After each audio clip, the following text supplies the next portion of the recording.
આ કાળઝાળ ગરમીમાં કોઈને ખાવાની ઈચ્છા નથી થતી અને ઠંડુ ઠંડુ પીવાની ઈચ્છા થાય છે, પણ કોલ્ડ ડ્રિંક્સ આપણા સ્વાસ્થ્ય માટે ખૂબ જ હાનિકારક છે. આજે આપણે એવું શરબત તૈયાર કરીશું ફ્રેન્ડ્સ કે તમે એકવાર બનાવીને 2 થી 3 મહિના સુધી સ્ટોર કરી શકો છો. બહાર ગરમીમાંથી આવ્યા હોય, ફટાફટ તમે ગ્લાસની અંદર ઠંડુ પાણી ને બરફ ને સિરપ ઉમેરો અને તમારું શરબત 1 જ મિનિટમાં તૈયાર થઈ જશે ફ્રેન્ડ્સ. તો આજનો વિડીયો તમને પસંદ આવે તો ચેનલને સબસ્ક્રાઈબ કરવાનું તો ભૂલતા જ નહીં. તો ખૂબ જ સરસ હેલ્ધી ટેસ્ટી શરબત બનાવવા માટે ફ્રેન્ડ્સ આપણે લીધી છે કાચી કેરી. કેરી તમે કોઈ પણ વેરાયટીની જે મળે તે લઈ શકો છો. તો આપણે અહીંયા આ રીતે તોતાપુરી કેરી આવે છે તેનો ઉપયોગ કરેલો છે. તમે કોઈ પણ કેરી લઈ શકો છો. કેરીને આપણે સરસ ઘસીને સાફ કરી લેવાની છે. આ કેરી ખાટી મીઠી હોય છે, બહુ ખાટી નહીં કે બહુ મીઠી નહીં એવી હોય છે, એટલે બધાને આનો ટેસ્ટ ખૂબ જ પસંદ આવે છે, એટલે આપણે આ કેરીનો ઉપયોગ કરેલો છે. તમે કેસર કેરી પણ લઈ શકો છો. તો હવે આપણે લઈ લેશું કુકર. તેની અંદર આપણે કેરીને ધોઈને આ રીતે કટ લગાવીને ઉમેરી દેશું. જો તમારે છાલ હટાવી હોય તો તમે છાલ હટાવી શકો છો, પણ આપણે આમનામ જ તેને ઉમેરી દેશું ફ્રેન્ડ્સ. તો આજની આ રેસીપી તમને પસંદ આવે તો ચેનલને સબસ્ક્રાઈબ કરી વિડીયો તમારા ફ્રેન્ડ્સ ફેમિલી મેમ્બરમાં શેર કરવાનું તો ભૂલતા જ નહીં. તો આપણે અહીંયા ઉમેરી દીધી છે 4 કેરી અને વજનમાં માપીએ તો 500 ગ્રામ જેટલી કેરી છે. તો અહીંયા મેં છાલ નથી ઉખાડેલી, તમારે છાલ ઉખાડવી હોય તો ઉખાડી પણ શકો છો. તો હવે કુકરમાં થોડું પાણી ઉમેરી દઈશું, વધુ નહીં, થોડું એવું જ પાણી ઉમેરવાનું છે. હવે આપણે ઢાંકણ બંધ કરીને 2 થી 3 વિસલ કરી લેશું. 2 થી 3 વિસલમાં જ કેરી છે તે સરસ આ રીતે સ્ટીમ થઈ જશે, તમે અહીંયા જોઈ શકો છો.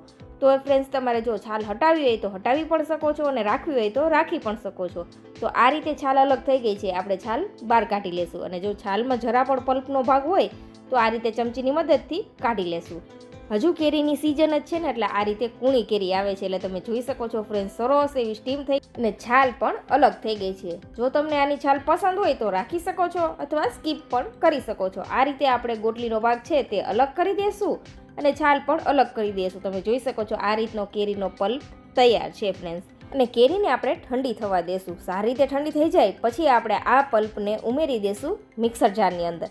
તો આપણે 500 ગ્રામ કેરીના પલ્પને આ રીતે મિક્સર જારની અંદર ઉમેરી દીધો છે. જો જરૂર પડે તો થોડું પાણી ઉમેરીને તમે તેને પીસી શકો છો. તો એકદમ આ રીતે ફાઇન એવી પેસ્ટ તૈયાર છે ફ્રેન્ડ્સ. તો હજુ પણ આપણે તેને ખૂબ જ સરસ ફ્લેવર આપવા માટે રિફ્રેશિંગ ટેસ્ટ આવે તેના માટે લીધો છે ફુદીનો. જી હા ફ્રેન્ડ્સ, ફુદીનો ગરમીઓમાં ખૂબ જ સરસ પેટને ઠંડક આપે છે, એટલે ફુદીનાનો ફ્લેવર પણ સરસ એવો હોય છે, એટલે આપણે ઉમેરી દઈશું ફુદીનો. અહીંયા આપણે 1 બંચ જેટલો ફુદીનો લીધો છે. ફુદીનો તમે તમારા પસંદ અનુસાર વધુ ઓછો ઉમેરી શકો છો. ફુદીનો ઉમેરીને સરસ પલ્પને આપણે આ રીતે મિક્સ કરી દઈશું, તમે જોઈ શકો છો. તો આ સિરપ બનાવવા માટે મેં અહીંયા ખાંડનો ઉપયોગ કરેલો છે. તમે ખાંડની જગ્યાએ સાકર અથવા ગોળ લઈ શકો છો, પસંદ તમારી છે. 500 ગ્રામ કેરીની સામે મેં અહીંયા 300 ગ્રામ ખાંડ લીધી છે. ખાંડ તમે તમારા પસંદ અનુસાર વધુ ઓછી ઉમેરી શકો છો. હવે ખાંડ ડૂબે એટલું પાણી ઉમેરી દેવાનું છે અને આ રીતે ખાંડને સરસ પાણી સાથે પહેલાં મેલ્ટ થવા દેશું. ખાંડ મેલ્ટ થઈ જાય પછી આપણે જે કેરીવાળી પેસ્ટ તૈયાર કરીને રાખેલી તે ઉમેરી દેશું અને ચાસણી સાથે સરસ તેને મિક્સ કરી દેશું. અત્યારે ફ્રેન્ડ્સ આપણે કોઈ પણ પ્રકારના તાર લેવાની જરૂર નથી.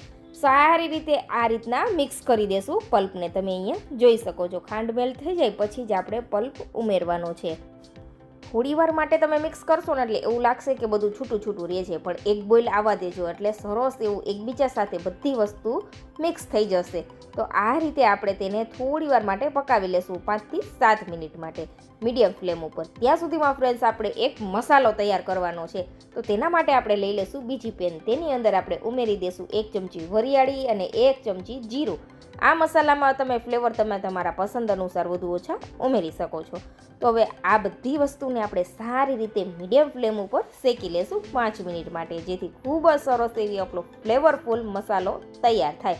તો આ રીતે તમે જોઈ શકો છો હલકો એવો કલર આવે અને તતડવાનો અવાજ આવે ત્યાં સુધી આપણે તેને થવા દેશું.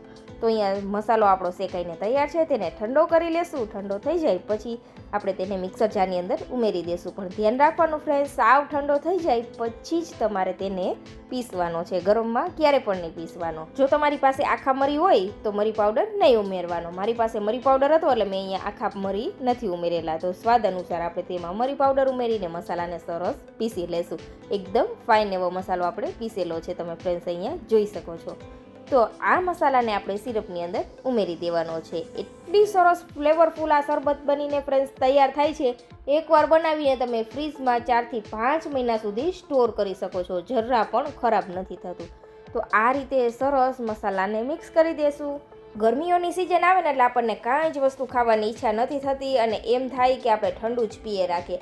પણ એકનું એક ઠંડુ પીને ફ્રેન્ડ્સ તમે કંટાળી ગયા હોય ને ત્યારે તમને આ સિરપ ખૂબ જ ઉપયોગી થશે. હવે જો તમને આવો કલર પસંદ છે ફ્રેન્ડ્સ તો આ સ્ટેપ તમારે સ્કીપ કરી દેવાનો. પણ આપણે અહીંયા ચપટી એવો ફૂડ કલર લીધો છે જે ઓર્ગેનિક છે.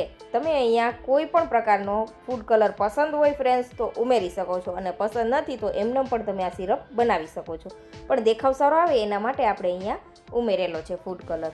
તો આ રીતે સરસ ચીપચીપું થાય ત્યાં સુધી આપણે થવા દેશું. પછી તેની અંદર સંચર પાવડર અને સ્વાદ અનુસાર નમક ઉમેરી દેશું અને ગેસની ફ્લેમ બંધ કરી દેશું અને આપણું સરસ એવું સિરપ બનીને તૈયાર છે.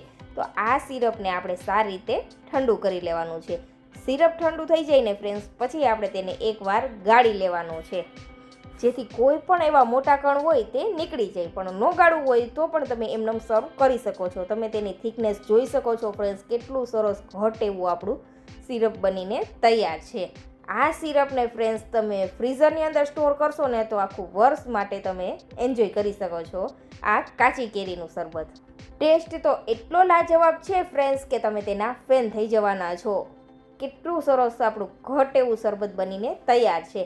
હવે તેમાં ક્રિસ્ટલ ન થાય ખાંડને લીધે તેના માટે ફ્રેન્ડ્સ આપણે અહીંયા ઉમેરી દઈશું 1 લીંબુનો રસ. જો લીંબુનો રસ નથી ઉમેરવો તો ફ્રેન્ડ્સ તમે ચપટી અહીંયા લીંબુના ફૂલ પણ ઉમેરી શકો છો. માર્કેટમાંથી જે આપણે સિરપ ખરીદીએ તેની અંદર લીંબુના ફૂલનો ઉપયોગ કરેલો હોય છે. તો હવે આવા કેમિકલવાળું ફ્રેન્ડ્સ પીવા કરતાં ઘરે તમે ચોખ્ખી રીતે આ સિરપ તૈયાર કરી શકો છો. તો હવે લઈ લેશું આપણે 1 લીટર જેટલું પાણી. તેની અંદર આપણે ઉમેરી દઈશું સ્વાદ અનુસાર સિરપ. તો આપણે અહીંયા 2 ચમચા જેટલું સિરપ ઉમેરી દીધું છે. તમારે શરબત જે રીતે મીઠાશું રાખવી હોય તે મુજબ સિરપ ઉમેરવાનું છે. હવે ઉમેરી દઈશું બરફ. આપણે માટલાનું ઠંડુ પાણી લીધું હતું પણ ગરમીઓમાં ઠંડુ પીવાની તો કંઈક મજા જ અલગ હોય છે એટલે આપણે બરફ ઉમેરેલો છે. અને એકદમ રિફ્રેશિંગ ટેસ્ટ આવે તેના માટે આપણે થોડા એવા ફુદીનાના પાન લીધા છે, તાજા ફુદીનાના પાન. હવે આપણે તેને આ રીતે ક્રશ કરીને ઉમેરી દઈશું જેથી આપણે શરબત પીએ ત્યારે ફુદીનાનો એક અલગ જ ફ્લેવર આવે. હવે તેની અંદર આપણે લીંબુની સ્લાઇસ અને આ રીતે તકમરિયાના બીને આપણે 10 મિનિટ માટે પલાળી દીધા હતા પાણીમાં, તે ઉમેરી દઈશું. તકમરિયા ઉનાળાની સિઝનમાં પેટને ખૂબ જ ઠંડક આપે છે એટલે બધી જગ્યાએ તમે જોયું હશે કે સિકંજીમાં છે આ રીતે તકમરિયા ઉમેરીને આપણને સર્વ કરતા હોય છે. તો આપણે ઘરે પણ તે જ સ્ટાઇલથી સર્વ કરીશું. આ શરબત તમે મહેમાનોને પણ સર્વ કરી શકો છો. ખૂબ જ સરસ એવું ટેસ્ટી લાગે છે ફ્રેન્ડ્સ. તો એકવાર જરૂરથી આ ગરમીઓમાં સિરપ બનાવીને રાખી લેજો જેથી તડકામાંથી આવ્યા હોય ત્યારે તરત જ ફ્રીજમાંથી તમે આ સિરપ બહાર કાઢો અને પાણી ઉમેરીને સર્વ કરો. સાવ સરળ, સિમ્પલ, આસાન છે ફ્રેન્ડ્સ. અને તકમરિયા પલાળીને રાખી દેવાના. રોજે 1 ચમચી તકમરિયા લેશો એટલે પેટની અંદર એસી જેવી ઠંડક મળશે. તો જરૂરથી આ રેસીપી ટ્રાય કરજો અને સબસ્ક્રાઈબ કરજો.